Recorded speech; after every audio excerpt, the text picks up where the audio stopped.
Sarah's hands shook as she held the eviction notice. She knew this day would come, but nothing could have prepared her for the crushing reality that her beloved service dog, Max, was the reason they were being forced from their home. As she clutched the official paperwork, her mind raced with memories of the traumatic events that had led them here. This was a fight she couldn't afford to lose. Max's life hung in the balance. The piercing ring of the doorbell jolted Sarah awake. Rubbing her eyes, she peered through the peephole to find two stern-faced men in suits standing on her doorstep. Her heart pounded as she cracked open the door. "Mrs. Parsons, I'm Officer Williams, and this is my partner, Officer Ramirez. We've received multiple noise complaints about your dog. I'm afraid we're going to have to ask you to keep him quiet or face eviction." Sarah felt the blood drain from her face. But Max is a certified PTSD service animal. "I need him," she pleaded, her voice trembling. The officers exchanged a glance. "Ma'am, I understand, but the Homeowners Association has strict rules about excessive noise. If your dog continues to disturb the neighbors, we'll have no choice but to initiate eviction proceedings." Tears welled in Sarah's eyes as she watched the officers turn and walk away. She had worked so hard to rebuild her life after the accident, and now it was all slipping through her fingers.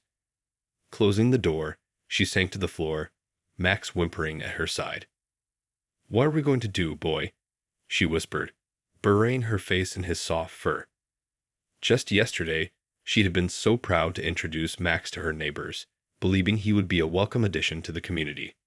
Now, it seemed, they saw him only as a nuisance. Steeling herself, Sarah rose and began pacing the small living room. She had to find a way to keep Max and stay in her home. This was her safe haven, the one place she could truly be herself without the constant fear and anxiety that had consumed her since the accident. The thought of losing it was almost too much to bear. Suddenly, an idea began to take shape.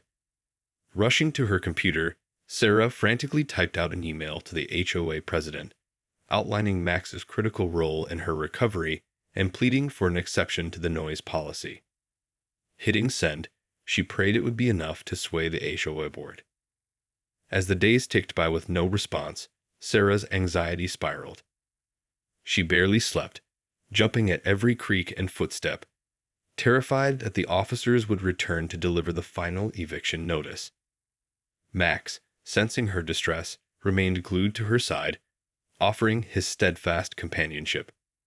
Finally, the email Sarah had been waiting for appeared in her inbox. With trembling hands, she opened it, her eyes scanning the text. Her heart sank as she read the HOA's decision. "We regret to inform you that we cannot make an exception to the noise ordinance, even for a service animal. You have 30 days to vacate the premises." Sinking into the nearest chair, Sarah let the tears flow freely. This couldn't be happening.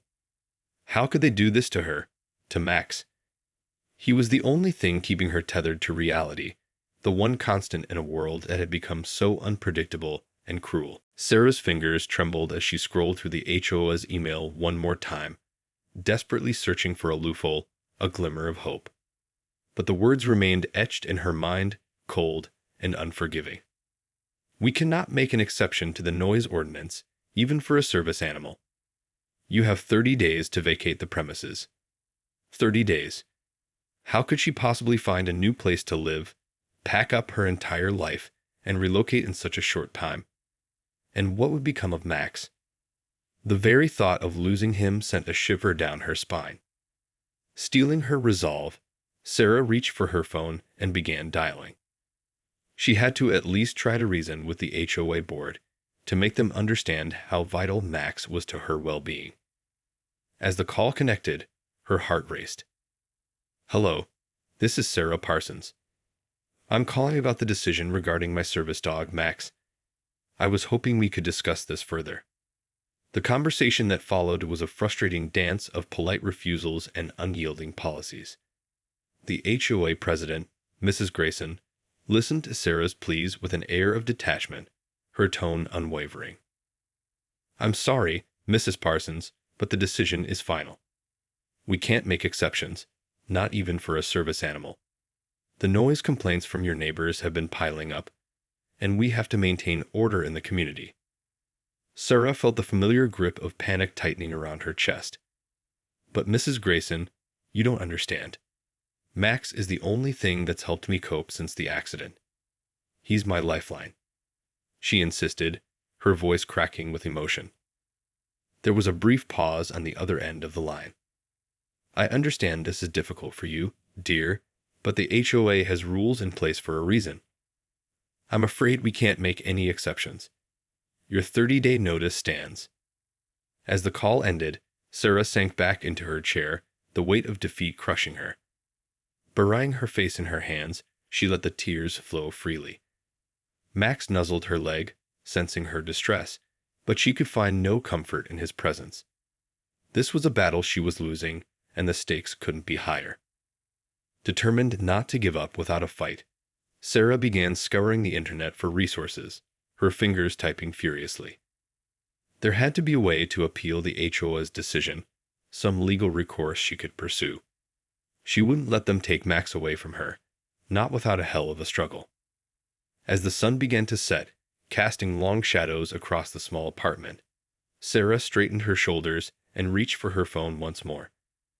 This time, her fingers dialed a number she hadn't used in years, the number of her old friend, a lawyer who had always been in her corner.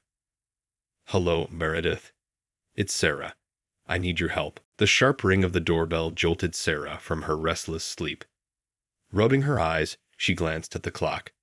It was barely 7 a.m. Shuffling to the door, she peered through the peephole, her heart pounding. Who is it? She called out, Max at her side, hackles raised. It's Meredith, Sarah. Open up, I've got good news. Fumbling with the locks, Sarah flung the door open to reveal her old friend, a triumphant grin plastered across her face. Meredith, what are you doing here so early? Sarah ushered her inside, her mind racing. Had Meredith found a way to help her fight the HOA's decision?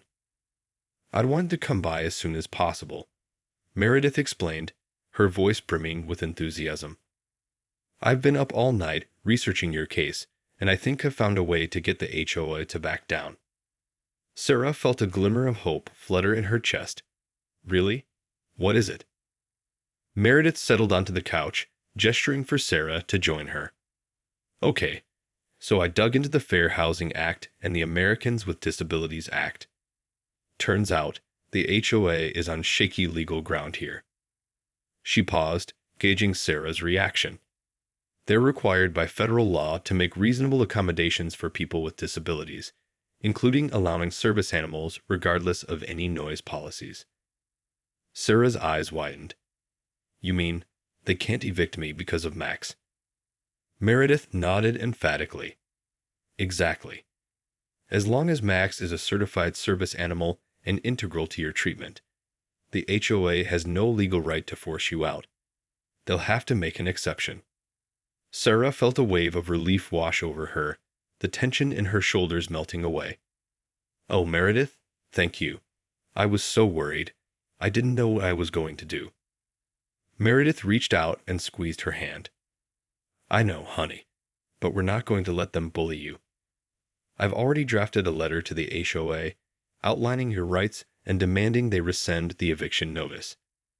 Sarah felt a surge of gratitude towards her old friend. I can't believe you did all this so quickly. How can I ever repay you? Meredith waved a dismissive hand. Don't be silly. This is what friends are for. Besides, I'm enjoying the challenge of sticking it to the HOA. She winked conspiratorially. Sarah couldn't help but chuckle, the first genuine laugh she'd managed in days. Well, in that case, I'm glad to provide the ammunition. As Meredith laid out the next steps, Sarah felt a weight lift from her shoulders. With her friend's legal expertise in her corner, the HOA's decision suddenly didn't seem so final. She might just have a fighting chance to keep her home and her beloved service dog. Filled with renewed determination, Sarah reached down to give Max an affectionate scratch behind the ears. You hear that, buddy? We're not going anywhere. Max responded with a soft woof, his tail wagging happily. In that moment, Sarah knew she'd do whatever it took to keep him by her side. This was a battle she was prepared to win, no matter the cost. The next few days were a whirlwind of activity for Sarah and Meredith as they prepared their case against the HOA. Meredith worked tirelessly, drafting a strongly worded letter outlining Sarah's rights under the Fair Housing Act and the Americans with Disabilities Act. The key is to make it abundantly clear that they have no legal grounds to evict you, Meredith explained as they pored over the documents. We need to leave no room for them to wiggle out of this. Sarah nodded, her eyes scanning the pages. And you're sure this will work? I can't bear the thought of losing Max. Meredith reached across the table and squeezed Sarah's hand reassuringly. I'm confident we've got a solid case. The law is on our side here. We just need to present it in a way the HOA can't ignore. With a deep breath, Sarah signed the final document, her fingers trembling slightly. Okay, let's do this. The next day, Meredith hand-delivered the letter to the HOA president, Mrs. Grayson. Sarah watched anxiously from her window as Meredith strode up the path, her posture radiating confidence. When Meredith returned, her expression was unreadable. How did it go? Sarah asked, her heart pounding. Well, Mrs. Grayson didn't look thrilled. I can tell you that much, Meredith replied with a wry smile. But she promised to bring the matter before the board at their next meeting. Sarah felt a flicker of hope. And you think they'll back down? I'm hopeful, Meredith said. The letter makes it crystal clear that they have no legal grounds to evict you. If they try, they'll be opening themselves up to a costly lawsuit. Over the next week, Sarah found it increasingly difficult to focus on anything but the impending HOA meeting. She paced the living room, her eyes constantly darting to the clock, Max at her side offering silent comfort. Finally, the day arrived. Meredith insisted on accompanying Sarah to the meeting, determined to be there in person to advocate for her friend. As they entered the HOA's community center, Sarah felt her stomach twist with nerves. The board members eyed them warily, but Meredith held her head high, her gaze unwavering. When it was their turn to speak, Meredith laid out their case in meticulous detail, citing the relevant laws and precedents. Sarah watched, her heart in her throat, as the board members exchanged tense whispers. After what felt like an eternity, Mrs. Grayson cleared her throat, her expression grave. The board has considered the evidence presented, and we've decided to make an exception to the noise ordinance for your service animal, Mrs. Parsons. Sarah felt a surge of relief wash over her, and she gripped Meredith's arm, her eyes brimming with tears. Thank you, she whispered, her voice thick with emotion. As they left the meeting, Meredith wrapped a comforting arm around Sarah's shoulders. I told you we'd win this. You and Max aren't going anywhere. Sarah nodded, a tentative smile spreading across her face. The battle had been won, but she knew the war was far from over. The HOA would be watching her and Max like hawks, ready to pounce at the slightest provocation. Determined to keep a low profile and avoid any further confrontations, Sarah led Max back to their apartment, her mind already whirring with strategies to ensure their continued coexistence within the community. Over the next few weeks, Sarah walked on eggshells, hyper-vigilant to any potential noise or disturbance from Max. She cringed every time he let out an enthusiastic bark, fear gripping her that the HOA would change their mind and revoke the exception. Meredith, sensing Sarah's anxiety, made a point to check in regularly, offering reassurance and advice. You can't live in constant fear, Sarah, she said during one of their check-ins. The HOA has made their decision. They have to honor it. You need to focus on your own well-being and Max's needs, not worry about what the neighbors might think. Sarah sighed, running a hand through her hair. I know. It's just, every time I hear someone walk by, I tense up, waiting for the knock at the door. I can't help it. Meredith reached across the table and squeezed Sarah's hand. I understand. but you have to try to let it go. Max needs you to be calm and relaxed, not on high alert all the time. Sarah nodded, her gaze drifting to where Max lay curled up on the couch, his eyes fixed on her. You're right. I need to do this for him. Turning her attention back to Meredith, she took a deep breath. Okay, so what can I do to make sure we stay under the radar? Meredith leaned back in her chair, a thoughtful expression on her face. Well, for starters, you could look into some sound dampening techniques. Maybe get some rugs or carpeting to muffle any noise. And try to establish a consistent routine for Max's exercise and bathroom breaks, so there aren't any unexpected disruptions. Sarah nodded, her mind whirring. That's a good idea. And maybe I could talk to the neighbors, apologize for any past disturbances, and let them know I'm doing everything I can to keep Max quiet. Exactly, Meredith exclaimed. Proactive communication and relationship building will go a long way. Show them you're making a concerted effort, and they're more likely to be understanding if something does happen. Sarah felt a small sense of relief wash over her. All right, I'll get started on that. Thanks, Meredith. I don't know what I'd do without you. Meredith smiled warmly. That's what friends are for. Just remember, you've got this. You and Max are a team, and together, you can navigate this challenge. As Meredith departed, Sarah turned her attention to Max, who had lifted his head expectantly. Okay, buddy, she said, reaching down to give him a gentle pat. Let's figure this out together. Huh. Over the next few days, Sarah threw herself into her new plan, determined to create a harmonious living situation for both her and Max. She spent hours researching ways to soundproof their apartment, investing in thick curtains, area rugs, and even a white noise machine. Summoning her courage, she then set out to introduce herself to her neighbors, apologizing for any past disturbances and assuring them that she was taking steps to minimize noise. To her relief, most of them seemed understanding, some even offering words of encouragement. As the weeks passed, Sarah found herself gradually relaxing, her constant state of anxiety slowly ebbing away. Max, too, seemed to sense the change, his demeanor more calm and content.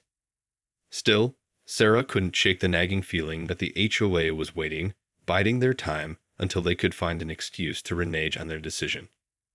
But for now, she was determined to savor this hard-won peace, grateful for the chance to rebuild her life with her beloved service dog by her side. Just when Sarah had begun to feel a sense of security in her home, fate dealt her another cruel blow. One evening, as she was preparing dinner, a frantic knock echoed through the apartment. Heart pounding, she rushed to the door, Max at her heels. Peering through the peephole, she gasped. It was Mrs. Grayson, the HOA president, her face twisted with concern. Mrs. Parsons, please open up. There's been an incident with your dog. Sarah's blood ran cold as she flung open the door. What happened? Is Max okay? Mrs. Grayson's expression was grave. I'm afraid there's been a complaint. Your neighbor, Mr. Wilkins, says your dog attacked his cat. Sarah's mind reeled, her gaze darting to Max, who sat obediently by her side. That's impossible. Max would never hurt anyone. He's a service animal, for goodness sake. Mrs. Grayson held up a hand. I understand your distress, Mrs. Parsons, but the facts remain. Mr. Wilkins claims he saw your dog chasing and cornering his cat in the hallway. Sarah felt the familiar grip of panic tightening around her chest. No, this can't be happening. Max is the gentlest dog I know. He would never. I'm sorry, but the board has no choice but to take this complaint seriously. Mrs. Grayson interrupted, her voice laced with a hint of sympathy. We're going to have to ask you to keep your dog confined to your apartment until we can investigate further. Sarah's hands trembled as she reached for Max, pulling him close. But you can't do that. Max is my lifeline. He's the only thing that keeps me. Mrs. Grayson held up a hand, silencing her. I'm afraid the decision has been made. If your dog is found to have attacked someone or their pet, we'll have no choice but to revoke the exception and initiate eviction proceedings. Sarah felt her knees buckle, and she clung to Max, her vision blurring with tears. Please, you have to understand. Max is a certified service animal. He's never hurt a soul in his life. But Mrs. Grayson's expression remained impassive. I'm sorry, Mrs. Parsons, but the law is clear. We must investigate any and all complaints, regardless of the animal's status. I urge you to keep your dog confined until this matter is resolved.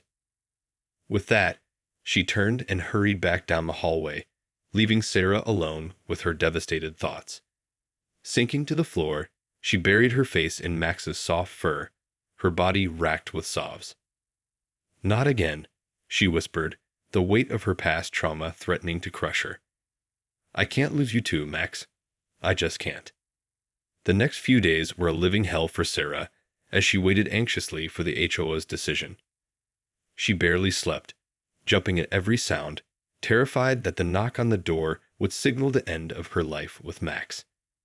Meredith, ever the loyal friend, stopped by daily, offering words of comfort and support. But even her unwavering presence couldn't alleviate the crippling fear that gripped Sarah's heart. Finally, the fateful day arrived. Sarah answered the door with trembling hands, Max at her side. Mrs. Grayson stood before her, her expression unreadable. Mrs. Parsons, the board has reached a decision. After reviewing the evidence, we've determined that your dog did, in fact, attack Mr. Wilkins' cat. Sarah felt the world tilt on its axis, her vision tunneling. No, that's not possible. Mrs. Grayson held up a hand. I'm afraid it is, and as a result, we have no choice but to revoke the exception and require you to remove your dog from the premises immediately. Sarah felt the blood drain from her face as Mrs. Grayson's words sank in. No, you can't do this. Max would never hurt anyone. You have to believe me. The HOA president's expression remained resolute. I'm sorry, Mrs. Parsons, but the decision has been made. We have no choice but to enforce our policy. Sarah clutched Max's collar, her knuckles turning white. Please, you have to reconsider. Max is my lifeline. He's the only thing that's kept me going since the accident. You can't take him away from me. Mrs. Grayson's gaze softened slightly. I understand how difficult this must be for you, but the law is clear. We have a duty to protect the safety of all our residents, both human and animal. Sarah felt a surge of desperation. But he's a certified service animal. Doesn't that count for anything? I'm afraid not in this case, Mrs. Grayson replied, her voice tinged with regret. The fact remains that your dog was involved in an attack, regardless of his training or certification. We can't risk the safety of our community. Tears streamed down Sarah's face as she watched her world crumble around her. Please, you have to give me more time. I'll do anything. Just don't take Max away from me. Mrs. Grayson shook her head. I'm sorry, but my hands are tied. You have until the end of the week to remove your dog from the premises. Failure to do so will result in formal eviction proceedings. With that, she turned and walked away, leaving Sarah standing in the doorway, her heart shattered. Clutching Max tightly, she sank to the floor, her body racked with sobs. Meredith arrived soon after, her face filled with concern. Sarah, what happened? I just saw Mrs. Grayson leaving, and she looked upset. Sarah could barely get the words out. They're making me get rid of Max. He's being evicted. Meredith's eyes widened in shock. What? But that's impossible. You have legal protections as a service animal owner. Sarah shook her head, her voice trembling. Apparently, they claim Max attacked someone's cat. They're revoking the exception and giving me until the end of the week to remove him. Meredith wrapped her arms around her friend, folding her tight. Oh, Sarah, I'm so sorry. This is so unfair. I can't believe they're doing this to you. Sarah clung to her, the weight of her grief threatening to consume her. I don't know what to do, Meredith. Max is my everything. I can't lose him too. Not after everything I've been through. Meredith pulled back, her eyes filled with determination. We're not going to let them do this, Sarah. I'm going to fight this, tooth and nail. We'll take them to court if we have to. Sarah looked up at her, a glimmer of hope in her eyes. You really think we can win? Meredith nodded firmly. I know we can. The law is on our side, and I'm not going to let them get away with this. You and Max deserve better. Gathering her courage, Sarah straightened her shoulders. Okay, then let's do it. I can't lose him, Meredith. He's all I have left. Meredith squeezed her hand reassuringly. I know, and I promise I'll do everything in my power to make sure you don't. We're in this together, Sarah, no matter what. As Meredith began to formulate a new legal strategy, Sarah felt a flicker of hope reignite within her. With her friend by her side, she knew she had a fighting chance to keep Max and hold on to the one thing that made her feel whole again. Over the next few days, Sarah and Meredith worked tirelessly to build their case against the HOA's decision. Meredith pored over legal documents, searching for any angle they could exploit, while Sarah gathered evidence to support Max's impeccable record as a service animal. Despite the mounting pressure and the looming deadline, Sarah refused to give up. This was a fight she couldn't afford to lose, not when so much was at stake. As the end of the week approached, Meredith finally presented Sarah with a plan of action. Okay, here's what we're going to do, she said, her voice brimming with determination. I've managed to get us an emergency hearing with the district court. We're going to plead our case and get an injunction to stop the HOA from evicting you and Max. Sarah felt a surge of relief, her shoulders sagging. Do you really think it'll work? Meredith nodded emphatically. Absolutely. The law is on our side, and the judge will see that this is a clear case of discrimination against a person with a disability. We just need to present the facts clearly and convincingly. Sarah took a deep breath, her gaze drifting to Max, who lay curled up at her feet. Okay, let's do it. I can't lose him, Meredith. He's the only thing keeping me going.